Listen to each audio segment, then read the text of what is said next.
सोलापूर महापालिकेच्या सर्वसाधारण सभेत प्रभाग क्रमांक 4 मधील मराठा वस्ती येथील जय महाराष्ट्र सभागृहाच्या ताब्यावरून भाजपचे नगरसेवक अनंत जाधव आणि किसन जाधव यांच्यात जोरदार शाब्दिक चकमक झाली।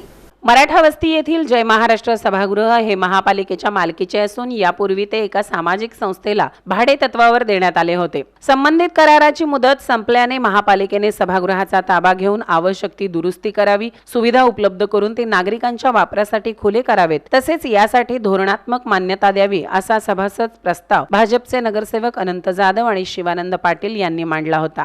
या प्रस्तावाला भाजपचेच नगरसेवक किसन जाधव आणि काँग्रेसचे नगरसेवक चेतन नरोटे यांनी आक्षेप घेतला। संबंधित सभागृहाची जागा 99 वर्षांच्या करारावर देण्यात आली असून तो करार अद्याप संपलेला नाही असा दावा त्यांनी केला। त्यालाच दुजोरा देत किसन जाधव यांनीही सभागृहाचा ताबा घेऊ नये आणि प्रस्ताव मंजूर करू नये अशी कडक भूमिका मांडली।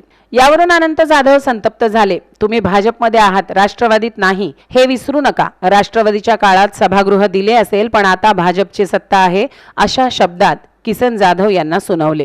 तर भाजपमध्ये येऊन अवघ्या 8 महिन्यातच तुम्हाला विकास समजू लागला का अशी टीका केल्याने दोघातही शाब्दिक चकमक उडाली आणि दोन्ही नगरसेवक आमने सामने आले आणि सभागृहात बराच वेळ शाब्दिक खडाजंगी सुरू राहिली।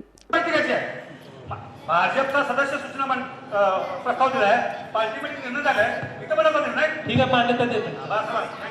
महापौर साहेब, मान्य महापौर साहेब या विषयावर बोलायचं आहे। मान्य महापौर साहेब, जागर ठेवून बरोबर असं राहू दे की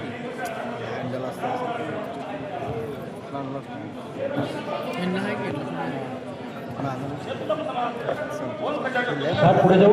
विषय क्रमांक 140 आहे।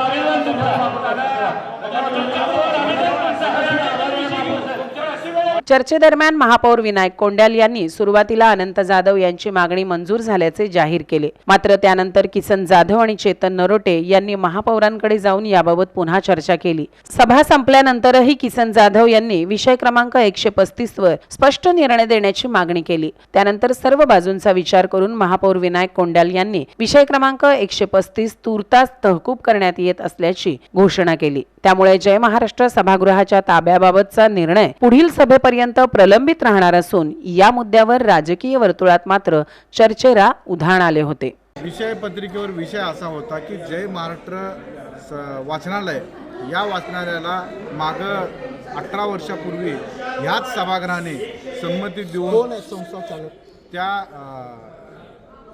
एक महिला संस्था आहे, रत्नप्रभा देवी मोहिते पाटील, ती महिला संस्था आहे। या महिला संस्थेला ती गेली 18 वर्ष झालं ज्ञानार्जनाचं काम, ग्रंथालय चालवण्याचं काम, झोपडपट्टी वासियामधील जे गोरगरीब मुलं तिथं राहतात त्या मुलांना ज्ञानार्जन देण्याचं शैक्षणिक संकुल त्या ठिकाणी चाललं जातं, ग्रंथालय त्या ठिकाणी चालू आहे। त्या ग्रंथालयाला विधानसभेचे मागचे सदस्य DPTCच्या तरतुदीमधून वेगवेगळ्या योजनेमधून त्या ठिकाणी निधी उपलब्ध झालेला आहे। त्याचं क्रीडांगणाचं विकास काम देखील त्या ठिकाणी होत आहे आणि पूर्वी देखील झालेलं आहे आणि त्याचं ती जी संस्था आहे महिला संस्था, त्या महिला संस्थेने 2027 पर्यंत आपल्या महानगरपालिकेसोबत त्याचा करार आहे आणि त्याचं भाडेपट्टा देखील 2027 पर्यंत त्यांनी भरलेला आहे। असं असताना काही सदस्यांनी चुकीचा प्रस्ताव आणून त्या ठिकाणी ती इमारत जीर्ण झालेली आहे, त्या इमारतीमध्ये चुकीचं काम होतं आहे, त्या इमारतीमध्ये सांस्कृतिक भवन नव्यानं बांधायचं आहे अशी मागणी त्या ठिकाणी त्या विषयामध्ये केलेली होती। तो विषय माननीय महापौर साहेबांनी स्थगित ठेवला।